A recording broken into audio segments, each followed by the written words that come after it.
ज़लज़लों से दुनिया लरज़ उठी। जापान के बाद मराकश के सूबे एज़लाल में भी ज़लज़ले के शदीद झटके। मराकश के नेशनल जियोलॉजिकल इंस्टीट्यूट के मुताबिक ज़लज़ला सुबह के वक्त आया और इसकी शिद्दत 5.1 रिकॉर्ड की गई है और इसका मरकज अत मोहम्मद का कस्बा था।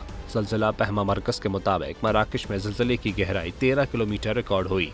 मीडिया रिपोर्ट्स के मुताबिक एज़लाल के इलाके में आने वाले ज़लज़ले में कोई जानी या माली नुकसान नहीं हुआ। ताहम ज़लज़ला आने पर लोग खौफ के आलम में अपने घरों से बाहर निकल आए। इससे कबल मराकश में सितंबर में भी एक खौफनाक ज़लज़ला आया था जिसकी शिद्दत 8.6 थी और इससे तकरीबन 3000 अफराद हलाक और कई हजार जख्मी हुए थे।